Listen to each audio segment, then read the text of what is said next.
Donc, dégradation enzymatique, partie 2. Qu'est-ce qui arrive à cette pomme-là? Vous le savez, elle ne restera pas blanche très longtemps. C'est bien beau, on croque dans une pomme, c'est blanc, 5 minutes après, elle est rendue noire.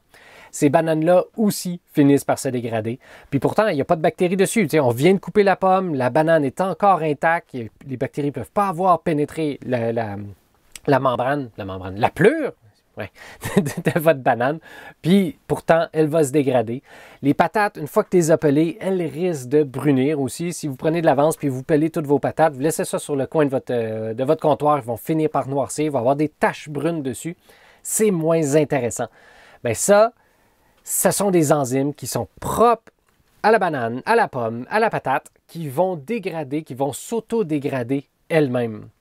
Fait que, puis en plus, quand vous congelez vos légumes, puis vous ne les avez pas fait blanchir avant, vous coupez vos légumes, vous les faites conserver, bien, tranquillement, pas vite, alors que les bactéries sont incapables de se multiplier en bas de 0 degré Celsius, ça ne peut pas être les bactéries, bien, les enzymes qui sont à l'intérieur de l'aliment vont dégrader tranquillement, pas vite, mais vraiment lentement, puis surtout les saveurs, vos aliments.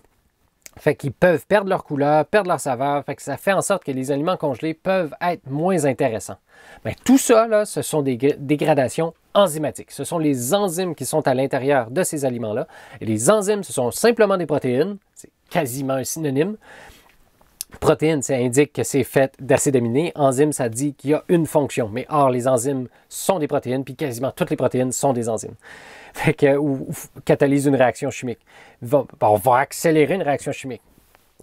On va finir avec les synonymes. Bref, ce sont des protéines, ce sont des enzymes qui étaient à l'intérieur des aliments qui s'autodégradent.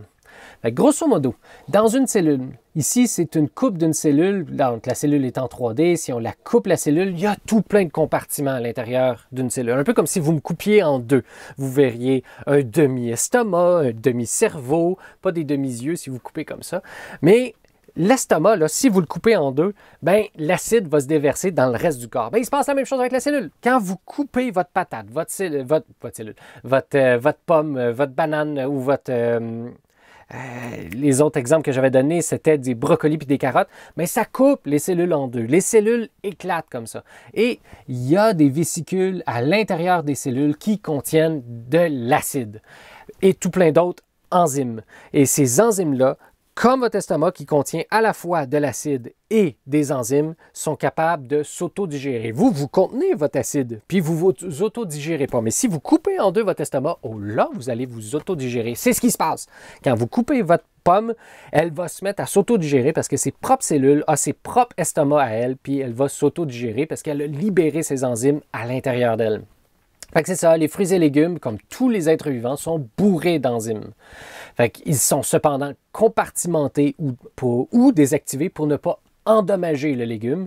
Puis une fois que vous, Monsieur Patate, que vous coupez Monsieur Patate en deux, l'aliment abîmé, les enzymes peuvent entrer en contact avec les molécules qui leur manquaient pour s'activer ou sont simplement libérées à l'intérieur de l'aliment. Puis là, ils peuvent dégrader votre aliment. Fait que c'est ça, une dégradation enzymatique. Grosso modo, il y a 3 grandes familles d'enzymes qui sont impliquées dans la dégradation des aliments. Il y a les phénolases. Eux autres sont responsables, entre autres, du noircissement des aliments. Fait que les phénolases, c'est la famille d'enzymes qu'on retrouve dans les patates, champignons, pommes, pêches, bananes, avocats, qui vont auto-digérer l'aliment. Il y a les peroxydases. Eux autres, ils ont besoin d'oxygène pour fonctionner. Ils vont décolorer les aliments, ils vont détruire la vitamine C. C'est un peu poche. Fait qu'on retrouve les peroxydases dans les carottes, les tomates, le beurre, le jaune d'œuf, les abricots, les homards, les fruits rouges, les fruits violets ou bleus. Et un peu la patate aussi. Fait que ça, ce sont les aliments qui possèdent des enzymes qui font partie de la famille des peroxydases qui peuvent digérer l'aliment. Et finalement, il y a les lipo-oxygénases. Et ces lipo-oxygénases-là ont aussi besoin d'oxygène. Fait qu'ils vont finir par décolorer l'aliment, détruire les vitamines, amener des saveurs indésirables. Et c'est ça qu'on retrouve. C'est en fait, dans les légumineuses, il y a des enzymes de la famille des lipo-oxygénases qui vont digérer l'aliment. Fait que vous voyez que comme on en a 2 qui ont besoin d'oxygène pour fonctionner, une des façons de procéder, c'est de couper l'entrée d'oxygène. Voici plusieurs façons d'éviter la dégradation enzymatique. D'abord, la chaleur. Vous le savez, En chauffant des protéines, ça les dénature. Et comme la protéine a une fonction à cause de sa forme, si vous changez la forme, elle n'aura plus cette fonction-là. Fait que si vous avez une lipoxygénase et vous changez sa forme, elle ne pourra plus fonctionner.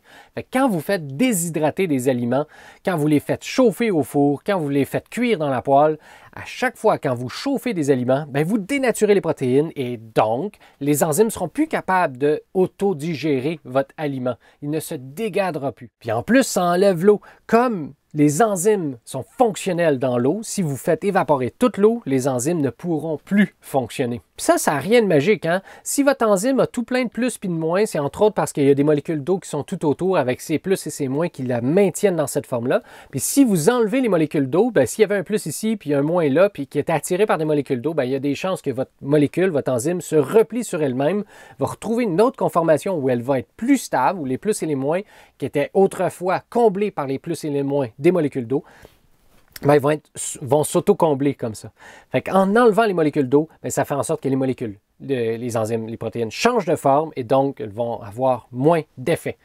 Ensuite, on peut acidifier aussi votre aliment. En acidifiant, ça change certains plus et moins qu'il y avait à l'intérieur de votre enzyme et ce faisant, si le plus n'est plus à la même place, elle va se changer de forme et comme elle n'a plus la même forme, elle ne pourra plus fonctionner. Fait que si votre Pac-Man, vous lui clouez le bec et il est plus capable d'ouvrir parce que sa forme a changé, bien, votre enzyme ne peut plus fonctionner. Fait que c'est pour ça qu'on rajoute souvent du jus de citron sur des pommes. Initialement, c'est pas pour le goût, c'est plutôt parce que les pommes vont rester blanches longtemps. Fait qu'en acidifiant, vous pouvez conserver l'apparence de vos aliments plus longtemps. Et finalement, j'en ai parlé tantôt, on peut bloquer l'apport d'oxygène. C'est pour ça que si vous coupez vos patates en avance, bien, vous pouvez les laisser dans un bol d'eau. L'idée, c'est pas de perdre l'amidon ou les vitamines parce qu'elles sont solubles dans l'eau. Non, dans ce cas-ci, c'est pour empêcher l'arrivée d'oxygène, pour pas que les enzymes, comme les phénolases par exemple, ou l'hypooxygénase, dégradent vos aliments. Fait que oui, il y a moyen de plonger certains aliments. Prenez des pêches, par exemple. S'ils sont dans du jus à l'intérieur d'une canne de conserve, c'est pas juste parce que c'est vendeur du jus. C'est entre autres parce que ça va bloquer l'entrée d'oxygène pour vos pêches et elles ne se digéreront pas. Elles ne se dégraderont pas. Ce serait plus précis de dire ça. En plus de ça, le froid très intense, les radiations et les hautes pressions, eux autres aussi peuvent désactiver les enzymes parce que ça va changer la forme des enzymes et conséquemment, elles ne pourront plus fonctionner. On est rendu à la dégradation des lipides. Bien, deux grandes catégories dans la dégradation des lipides. Mettons la première, oxydation des lipides. Fait que ce soit du beurre ou de la margarine, au contact de l'oxygène, les acides gras insaturés se transforment tranquillement pas vite. Puis ça finit par changer de couleur, avoir des odeurs plutôt désagréables. Fait que le truc, c'est d'empêcher, encore une fois, l'oxygène de rentrer. Fait que souvent dans les beurriers, il y a des petits rebords comme ça. Puis l'idée de ce petit rebord-là, c'est d'empêcher l'oxygène de rentrer.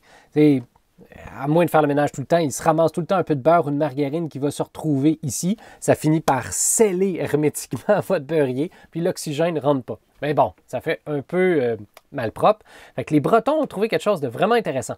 Fait que leur beurrier est tout petit, puis ils le conservent tout le temps à l'envers. Fait que ils mettent du beurre à l'intérieur ou de la margarine, ça fonctionne bien, et vous le plongez dans un deuxième plat qui, lui, est rempli d'eau. Et ce faisant, l'oxygène ne peut plus aller attaquer le beurre et votre beurre va se conserver, température pièce, beaucoup plus longtemps. Pas besoin de le laisser au frigo, où ça fait simplement ralentir la dégradation enzymatique, ça ne l'arrête pas au complet.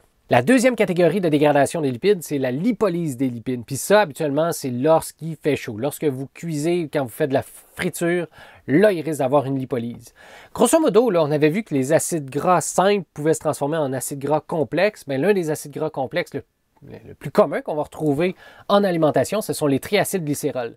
Bien, un triacylglycérol, ce sont 3 acides gras. Ça, c'est un acide gras. Ça, c'est un acide gras. Ça fait 3 acides gras comme ça sur un glycérol.